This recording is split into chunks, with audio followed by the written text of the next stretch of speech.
Our top story on this special broadcast is from Bihar, and there's a war of words in the run-up to elections. Now, that's taken a new turn and a rather crass turn. Tejaswi Yadav is leader of opposition in the Bihar Assembly. He's also the RJD lead or the top leader now. He stirred a massive controversy with his Mutra Jibe after sources in the Election Commission flagged illegal voters from Nepal, Bangladesh and Myanmar in the ongoing voter verification, insisting that Bangladeshis, people from Myanmar, people from Nepal, they will not be on the final electoral roll on the 30th of September. The BJP has hit right back, dubbing the Mahagathbandhan a Gali alliance, saying that this just shows not just his lack of education, but his level of knowledge of that alliance. We get you more in all the twists and turns in the battle for Bihar.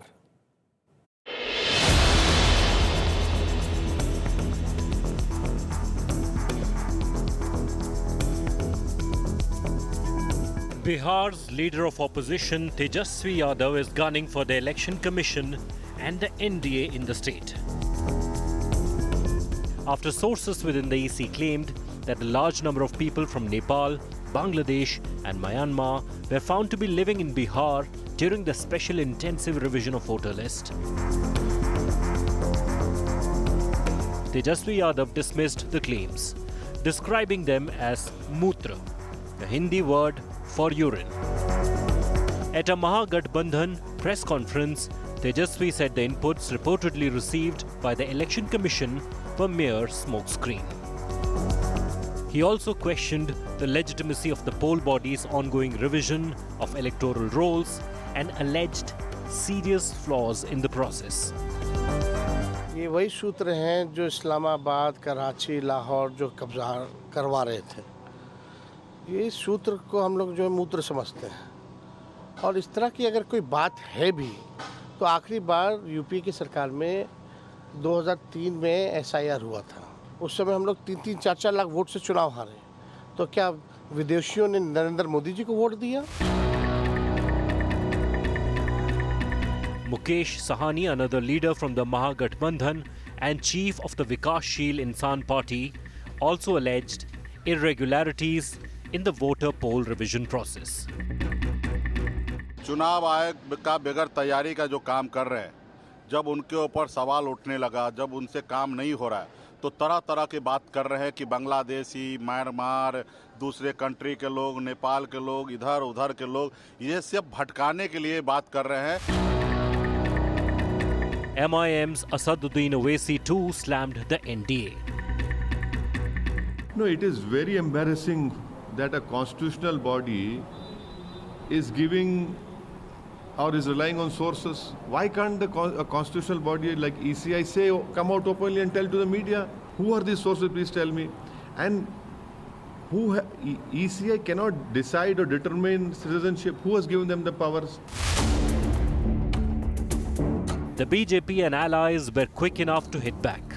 Slamming the RJD leader, they called Tejaswi the Yuvraj of Jungle Raj and claimed that illegal voters are the RJD's support base.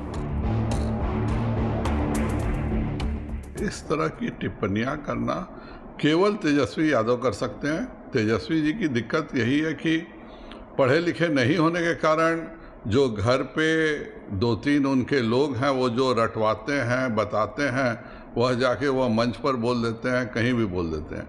नहीं, ये press के लिए जो contempt है परिवार का, खास तौर से तेजस्वी यादव का, वो इसको जाहिर करता है किस तरह से मीडिया के लिए ऑब्जेक्शनेबल भाषा का इस्तेमाल किया गया। The Election Commission launched the Special Intensive Revision Drive on June 25th to verify citizenship status of registered voters in Bihar. More than 77,000 booth-level officers and government staff are currently verifying the credentials of 7.8 crore voters. Tejaswi Yadav's Sutra Mutra Jibe has stoked a massive controversy in Bihar politics, with his opponents maintaining that this language only manifested that the RJD leader was jittery and nervous, anticipating a possible defeat in the upcoming assembly elections. Remains to be seen that what impact will this controversy have on Tejaswi Yadav's poll prospects. This is Rohit Singh in Patna for India Today. So this source-based information has triggered a massive political war in poll-bound Bihar. Sources in EC, I want to read out to what sources were quoted as saying. So they said a large number of people from Nepal, Bangladesh and Myanmar were found during house-to-house verification of the electoral roll. This is a part of the ongoing SIR or Special Intensive Revision of that process that's currently underway of the electoral roll. Sources also said those names will not be included in the final voter list, which will be published on the 30th of September. So when this question was posed to leader of opposition in Bihar Assembly, Tejaswi Yadav, he hit back. He said, "हम ऐसे सूत्र को मूत्र समझते हैं, or we consider such sources as urine." The NDA hit back, saying that this statement actually shows the lumpet politics, or the lumpen elements in politics in Bihar, not expected of somebody whose father and mother have both been chief ministers of the state, or it just shows his lack of education. But it does raise several questions about this SIR process in Bihar. One, why is the information coming only through sources and not officially? Why does the Election Commission not issue an official statement, which incidentally we are told they've just issued? Why is the opposition not waiting for the SIR process to be completed before objecting? Because there was no stay even by court. And does the opposition, and this is the question that the BJP is asking, does the opposition want Bangladeshis or Rohingyas on the voter list, to which of course they say that the same voters also voted in the Lok Sabha elections, which propelled the BJP to power at the center. So did the Bangladeshis and Rohingyas vote BJP to power? Let's take this to our guests on this special broadcast. Joining us on India First is Ravi Shankar Ravi, representing the RJD on the broadcast. Pradeep Bhandari represents the BJP. Amitabh Tiwari is a very well-respected election analyst and researcher, as is Ajit Kumar Jha, a senior journalist and analyst. Incidentally, both Amitabh Tiwari and Ajit Jha are from Bihar, and they will give us the sons of the soil perspective on what's happening on ground. Ravi Shankar Ravi, what kind of language is this, sir? हम ऐसे सूत्र को मूत्र समझते हैं, and that too at a press conference, and then repeated again the next day. Is this the language to be used by leader of opposition in Bihar Assembly, or somebody who's seen as an aspiring chief minister of Bihar? Gaurav ji, I think any word has to be understood in its context. What Tejaswi ji was referring, he was not referring to the entire media. He was referring to the section of sources which spread lies, rumor and hate, and have been claiming that Islamabad, Karachi have been conquered. His entire, we have to look at his entire clip, not just one word. So, and such sources are disgusting and repelling. So he used it, and it's not, I think, I mean, if you look at in a context, it's not unparliamentary.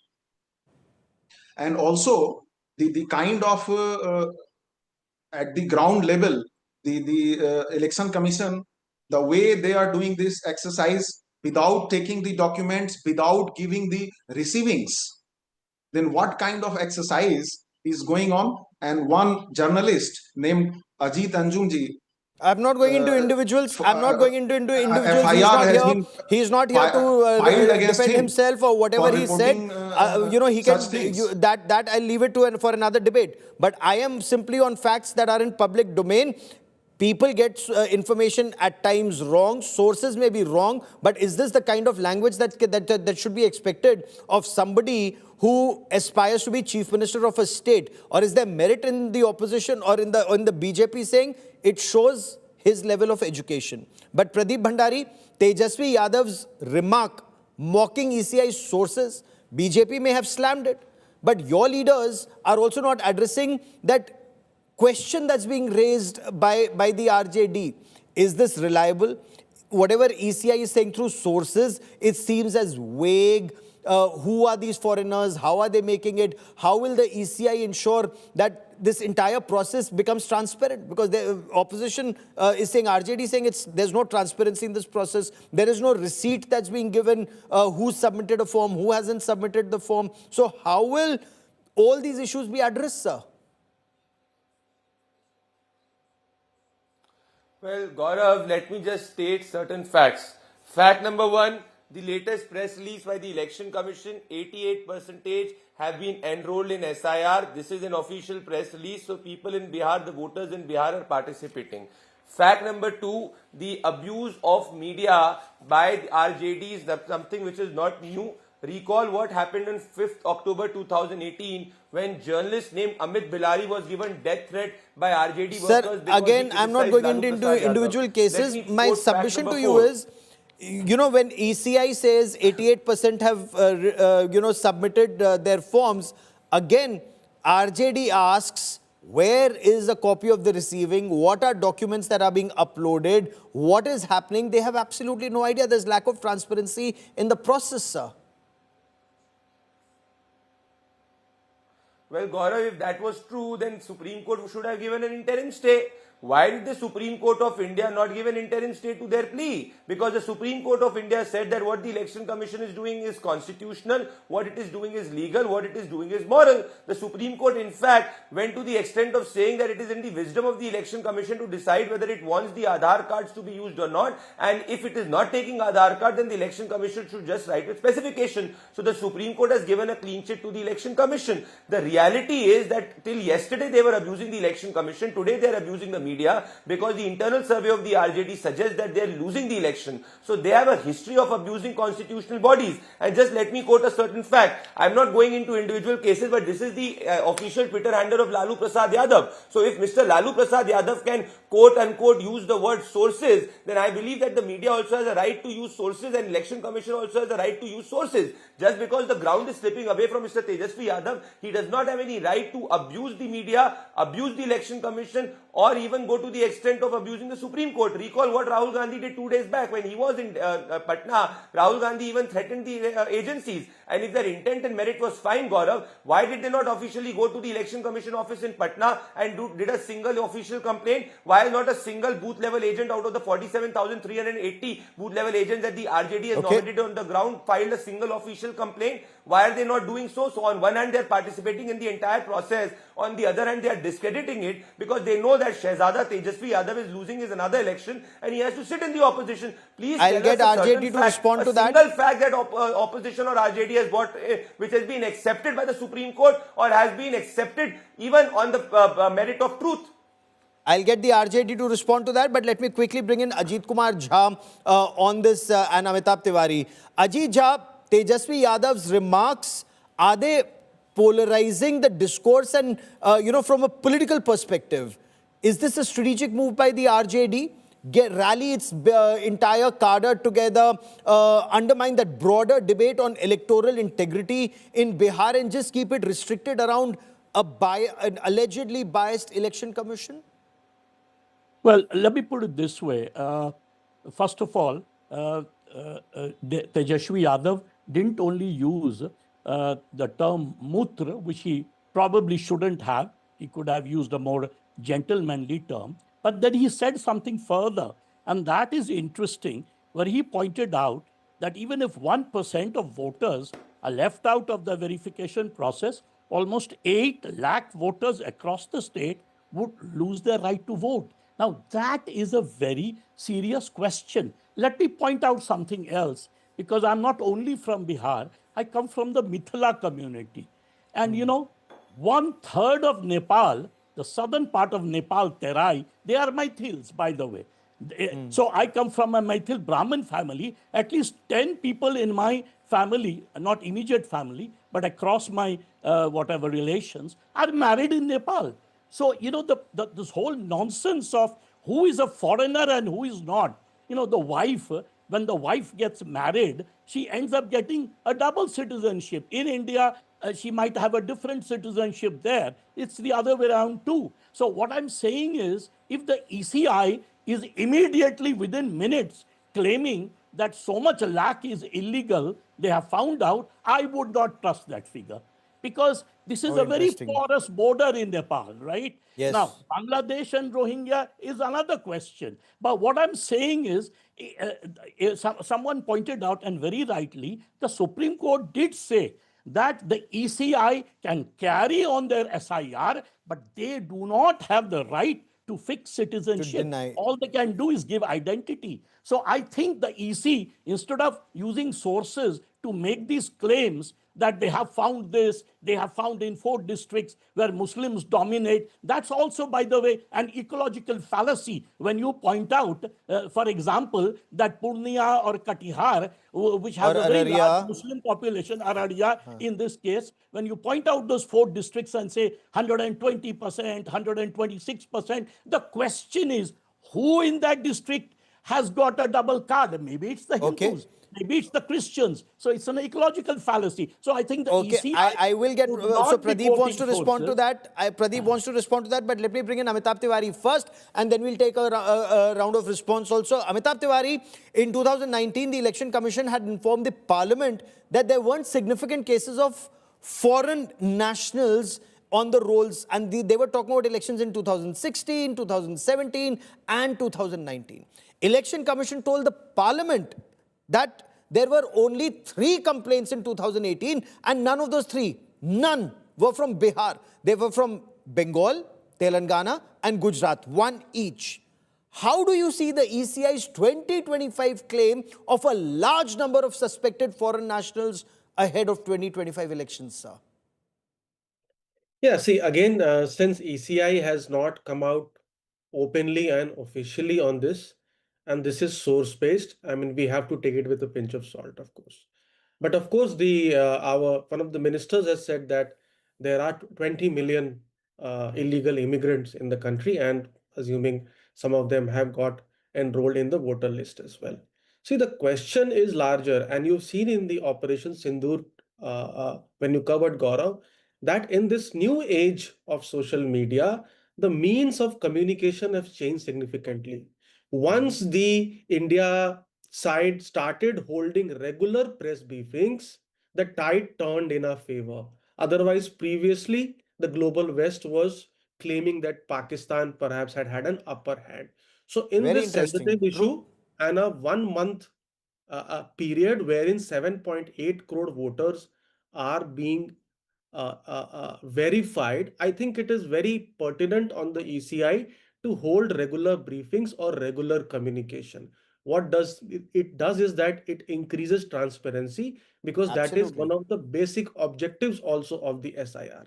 And if there are And that is why illegal Indian citizens, democracy is respected across the world. It's a transparent democracy. When elections are held, Pradeep Bhandari, before I bring in Ravi into this conversation once again, because it's such a transparent process, the whole world sees it. They trust it. Every 5 years, governments change depending on who the voter wants in power, or remain, as in the case of Narendra Modi for the past, 2 elections plus, as the voters may want. But Pradeep Bhandari, when BJP repeatedly raises this issue of saturation of Aadhaar that Ajit Jha also brought out, and especially 4 districts of Seemanchal, Katihar, Araria, Purnia, and Kishanganj, this oversaturation of Aadhaar in Seemanchal. Now, what does this indicate? The opposition says it's document fraud under the BJP government.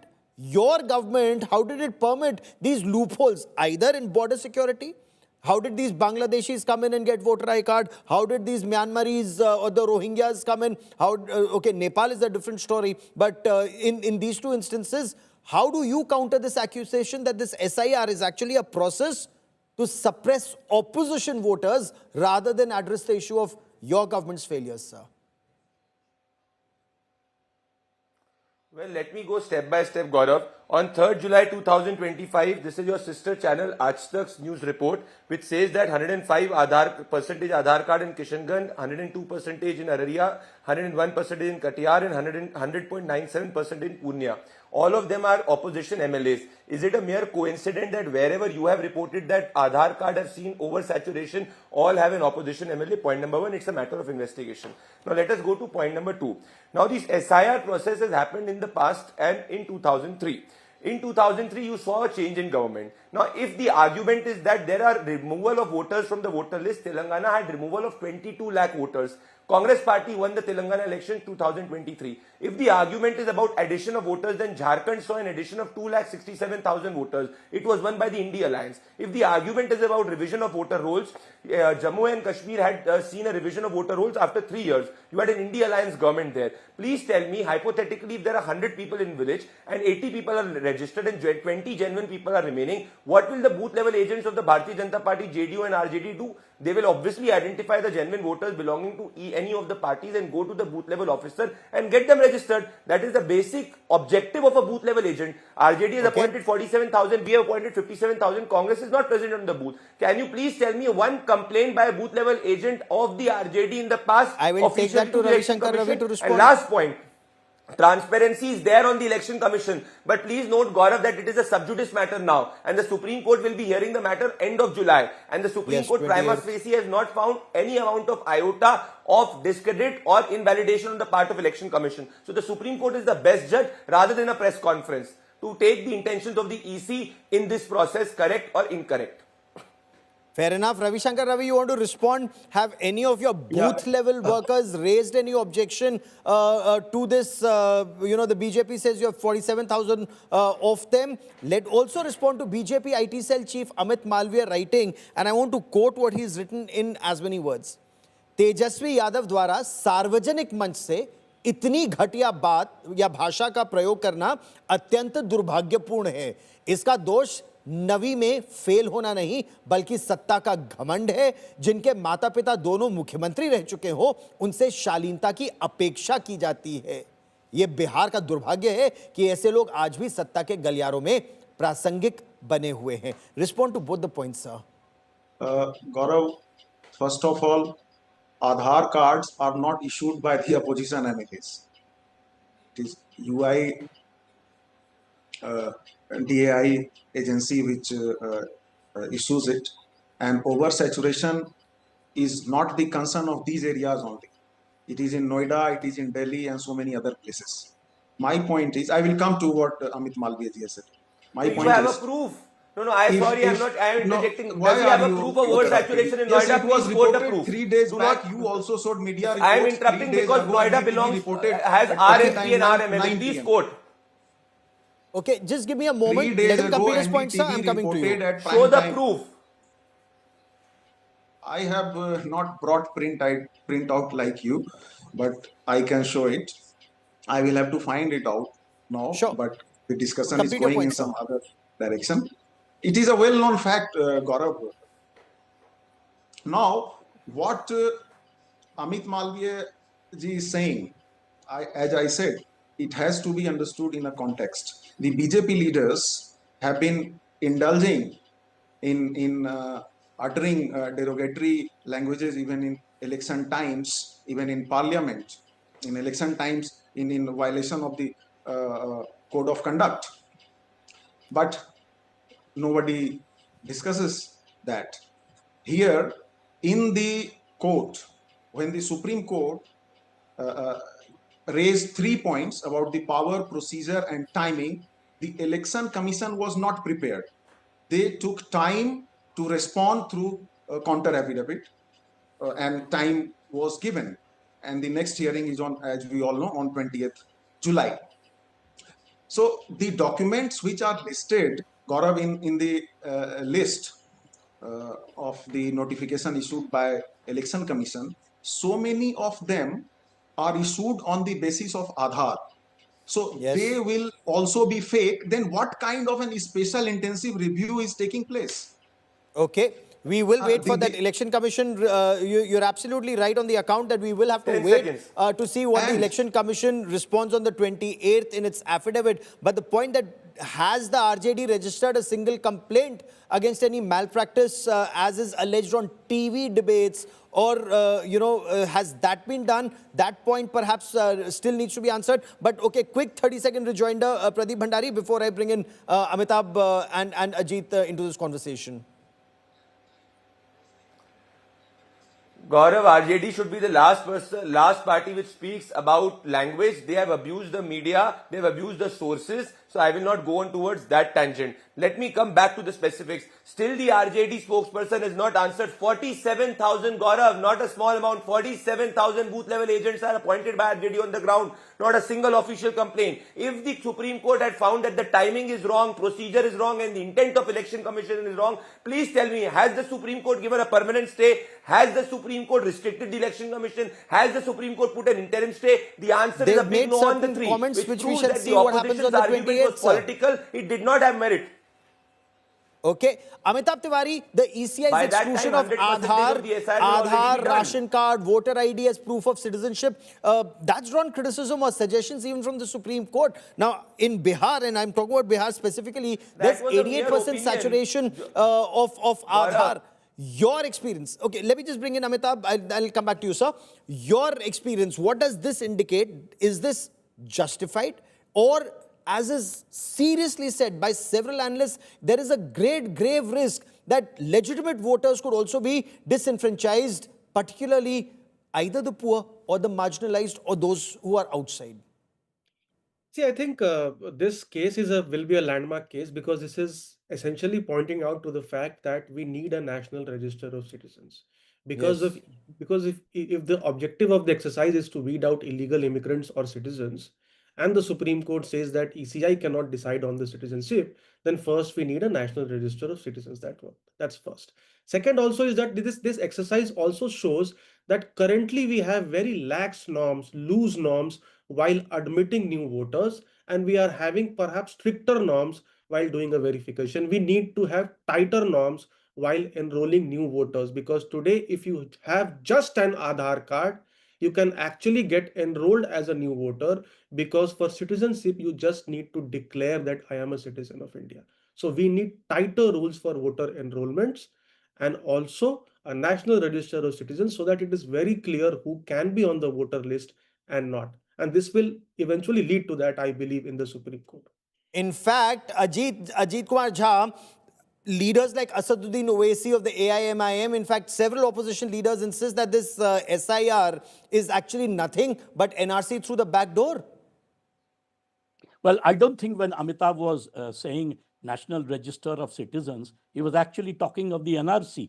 You know, it's an irony that 78 years after independence, we still do not have a single document which defines our citizenship, when every other developed democracy in the world has so. And it's really shocking that both the Congress, which was in power for 50 years, and the BJP, which has been now power for almost, 16, 17 years, have not thought of one document which proves who is a citizen of India. And then you start this so-called, witch hunting that is going on under the SIR without sort of clarifying what a citizenship is. Is identity citizenship? Is citizenship more than identity? And by the way, the Supreme Court talked about it. And that's why the Supreme Court said that the Election Commission can talk about identity, but they cannot grant citizenship. If they cannot grant citizenship, they have no right to delete citizenship. So I think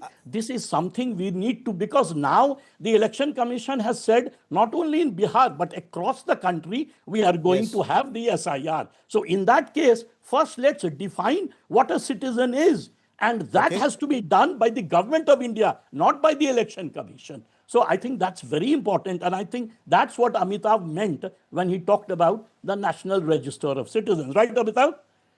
Okay, Amitabh, you want to quickly respond before I... Yes. Agree, yeah.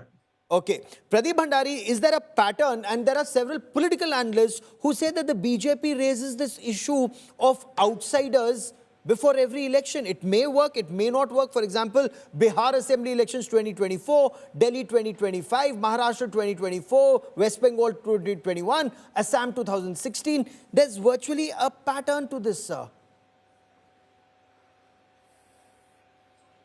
Well, point number one, Gaurav, in 2021, if you recall, when we were getting a bill to interlink Aadhaar with voter ID, it was the Congress party and the ecosystem of the Congress party which opposed it, saying that it is against right to privacy. Point number one. Point number two, if I extend your argument that we only raise it near to election, please, Allow me to complete. 5th July 2025, 200 illegal immigrants from Bangladesh belonging to Bangladesh airlifted from Vadodara. Please tell me which election is in Gujarat in 2025. We are also identifying illegal immigrants in Delhi after our government has come in. Please tell us which election is in Delhi at present. The opposition has always and consequently backed illegal infiltrators. We have raised it in Jharkhand where we did not win the election. We are raising it in Bihar. We are raising it in every state because it is to do with the national security. And please tell me, what is the Representation of People's Act? The Representation of People's Act says that only a citizen of India more than 18 or 18 years of age can vote. Now, if somebody who is not a citizen of India or has got a document by surreptitious means, by support of the opposition or some local administration, it is our duty as a government which believes in national interest to obviously identify that and take into action. When we had got the NRC, it was these same people, the entire lobby which opposed it. Now, I will throw another question. You recall what happened during the time of CA, Gaurav? You should actually be giving us answers since you are the ruling party. You're the ruling party. You should be giving us answers. The question is, sir, the question is, in case there's any political leader, we are identifying the illegal immigrants. We are taking them out. And who's giving them Aadhaar cards? Who's giving them voter cards? Take action against those elements. Take action against whichever leader, whichever party. Take action against them. Tell me one. We are taking action. We are in Delhi also we acted. We are also acted. We will act. So who got them their Aadhaar card? Who got them Aadhaar card? What action has been taken? Okay, but let me also bring in Ravi Shankar Ravi for his closing comment, because the point that Pradeep Bhandari makes, and rightly so, Bengal, in Jharkhand, Bengal, it was Mamata Banerjee. Home Minister Amit Shah has given this statement in the parliament. Okay, in Ravi Shankar Ravi, in Jharkhand, the BJP lost despite raising the Ghuspetia issue. Why is the RJD worried if this is an issue being raised? And frankly, even as an Indian, everybody should ensure that Bangladeshis don't vote in Indian elections, Rohingyas don't vote in Indian elections. No, Gaurav, it has nothing to do with winning or losing an election. It is a constitutional issue. It is a legal right of voting on which we are fighting. We are fighting at the ground. We are making our volunteers work and make the people aware. Historically, were booth looters. We have done protest rallies. We are fighting in the courts. I just want to add one thing. When the Honorable Supreme Court judge, one of the judges, made an observation that even if a single legitimate voter is in danger of being disfranchised, then it is not going to be a level playing field.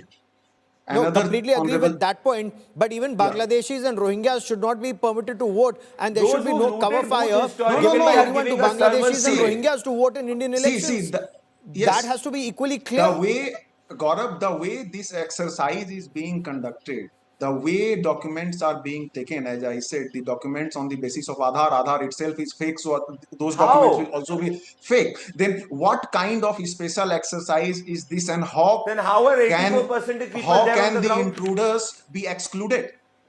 So that is exactly what we'll wait and see what the Election Commission responds in the Supreme Court on the 28th of July, and we'll be tracking that story very closely. To all my guests, many thanks for joining me on this very crucial debate, an important debate, because what's happening in Bihar right now is a pilot project. If successful, it will be followed across the country to weed out outsiders, and they should not be voting in Indian elections. Those who are from either Bangladesh or Myanmar or any other country, only Indian citizens who have a right to vote should be voting in this. And External Affairs Minister Dr. S. Jaishankar has met his Chinese counterpart Wang Yi at the Shanghai Cooperation Organization Foreign Ministers meet on the sidelines. Now, during this meeting, the ministers reviewed the state of India-China bilateral ties. They took note of the recent progress made by the two sides to stabilize the relationship and rebuild ties. Priority on people-centric engagement, including activities to commemorate 75 years of establishment of diplomatic ties between the two countries. The External Affairs Minister appreciated Chinese side cooperation for the resumption of the Kailash Mansarovar Yatra. The two sides have agreed to take additional practical steps, including travel to each other's country, and direct flight connectivity for facilitating people-to-people exchanges. The External Affairs Minister highlighted the positive impact of peace and tranquility at the border for smooth development of bilateral ties and supported continued efforts towards de-escalation and better border management. He underlined the need for cooperation on trans-border rivers, cooperation including resumption or provision of hydrological data by the Chinese side. He took up the issue of restrictive trade measures and roadblocks to greater economic cooperation between the two sides. Listening to Dr. Jaishankar, I'll get you more on the story. We have made good progress in the past 9 months for the normalization of our bilateral relations. It is the result of the resolution of friction along the border and our ability to maintain peace and tranquility there. This is the fundamental basis of our mutual strategic trust and for smooth development of bilateral relations. It is now incumbent on us to address other aspects related to the border, including de-escalation. Geeta, we've had sweet words from all sides, India and China, but it's sweet action on ground that India believes in, not words. So what is happening on ground for peace and tranquility at the borders and to address the trade imbalance? Well, you're very right in saying that there is no forward movement that we've seen at the border, Gaurav, and the situation stands as was. There has been no forward movement. Both sides have been talking about maintaining peace and tranquility. That goes without saying, because right now there is a mechanism and there are conversations that are taking place at the diplomatic level and at the military level. But beyond that, in terms of disengagement, we are still stuck with the Chinese forces not moving back. And that's an unacceptable situation right now for India. Having said that, there are a few things where they've moved forward, which is people-to-people connect, like you rightly said, when it comes to the Kailash Mansarovar Yatra, or for that matter, direct flights between India and China. But in terms of looking and hydrological data that China is now willing to share with India, it had stopped sharing data on Brahmaputra River, which was critical for India. These are really incremental steps, but forward moving, yet not enough when it comes to the border standoff. The other very important thing that was missing from the statement, which Dr. Jaishankar certainly would be making at the STO Foreign Ministers meeting in Tianjin, Gaurav, has to do with terrorism. And he's already said that. He's going to talk about counter-terrorism. But for a country such as China that supports Pakistan unquestionably and unconditionally, to not discuss Pahalgam or cross-border terrorism certainly is something that is starkly amiss in both the statements. And that is something that China must realize. You cannot have people-to-people contact when Pakistanis are killing Indians through terror, and China supports the same Pakistan, not just by blocking designation of terrorists at the United Nations, but actively in combat, like at Operation Sindoor. And Geeta Mohan and our team will be tracking that story very closely. Geeta, many thanks for the moment.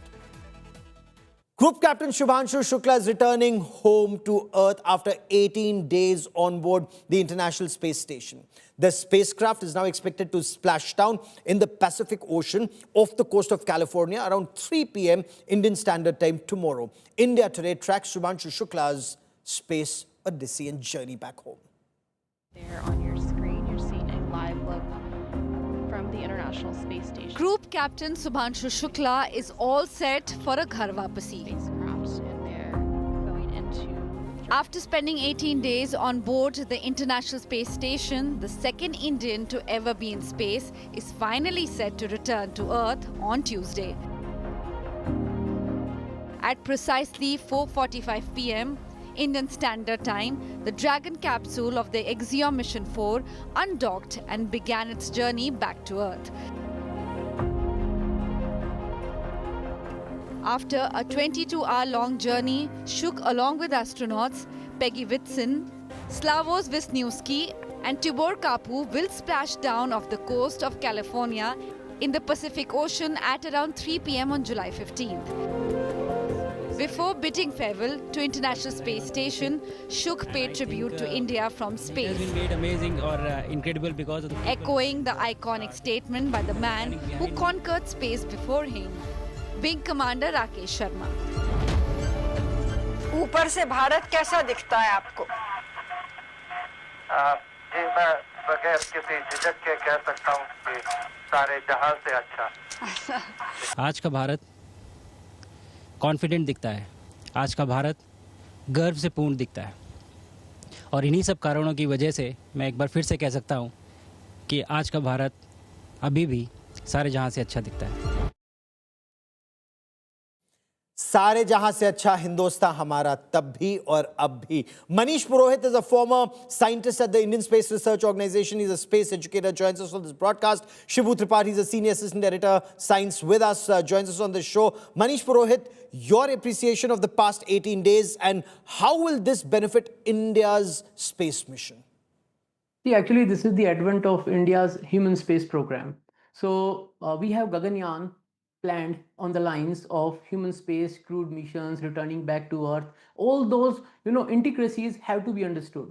Now, when we have our own Shubhanshu Shukla, our own Gaganyatri, who is the pilot for this particular mission, we get the first cut hands-on experience, in-person experience of how it feels when you lift off, leave the gravity, go to microgravity, stay there for 18 days, survive there, do the experiment, and then when you return back, what all are the different steps? You might have done many virtual environment things, you might have done many simulators, you might have done many things on Earth in the lab settings. But when you do it real time with the machine up there in microgravity, there's a lot of experience to gain from that, and that is going to help us when we talk about our Gaganyaan.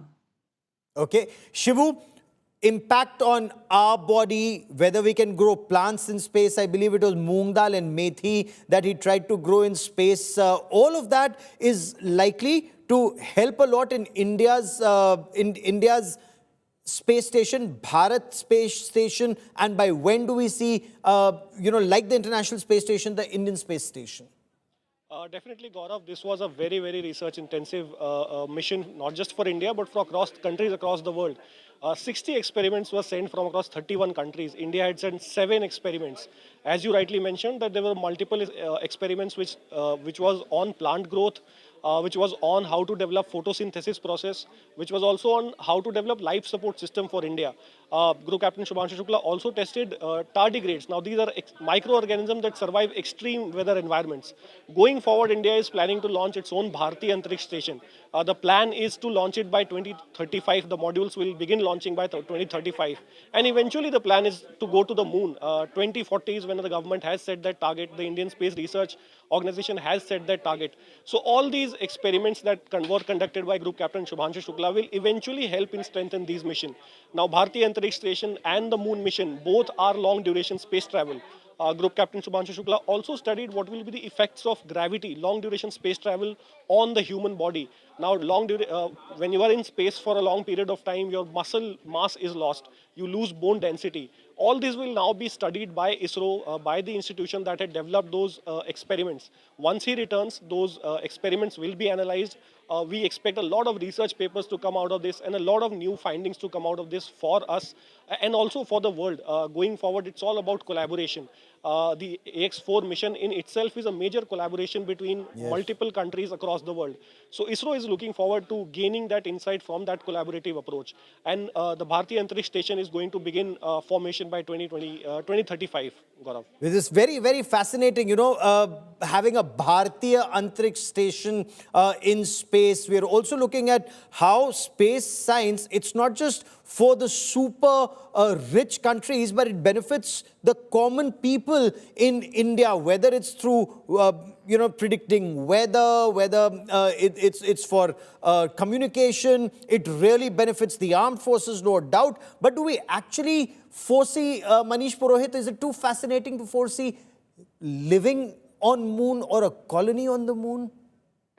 See, actually, once technology matures, then it will be like, traveling. First of all, traveling to the space has been a big challenge. How you are going to survive there when there is no pressure, when there is so much of radiation, when you can't control the temperatures, when there is no oxygen. So when there is no atmosphere, how are you going to survive? But then now we have an international space station floating around Earth for last 25 years, working perfectly, and not for a single second has been left vacant. It has been thriving with human activities for last 25 years, continuously. One cruise goes, other cruise come back, then the next replaces, and it's going on. So when that can be done, the next step, that lunar gateway, that what Artemis is planning, they are going to plan a lab around the moon in the lunar orbit, which will be a laboratory mostly operated by robots, but still there will be human intervention. And then from there, there will be a touchdown on the lunar base where astronauts will be staying there for the research work, and they will be using that as a depot to take a plunge towards deep space journeys, maybe towards Mars. You might have heard about SpaceX, Elon Musk's plan of Starship going to Mars and making, human journey to Mars much more appreciable and much more approachable. So this is all about technology actually. And once technology matures, things appear very, very simple. I'll give you an example. Right now, we all use laptops. We all have, scratch resistant glasses. We have RO facilities in our houses. But when first astronauts were being planned and trained and the systems were being developed back in 1960s, then there was a big challenge how you can take up such a huge computer system up there in the space. And then they started miniaturizing, and we got kind of laptop was first flown into the space. That kind of a research has given us so many beautiful things. The algorithms that were used. And that's why science is so fascinating. It's so fascinating, and every day it's a new learning process. To both Manish and Shibu for joining me here on this India Today special broadcast. Many thanks. We'll have both of them back and a lot more conversation on this post 3 p.m. I mean, through the day tomorrow, but it's going to be very fascinating when that splashdown happens, and over the next several days on India Today, we'll have much more on this story. That is all I have for you on India First this evening. Many thanks for watching.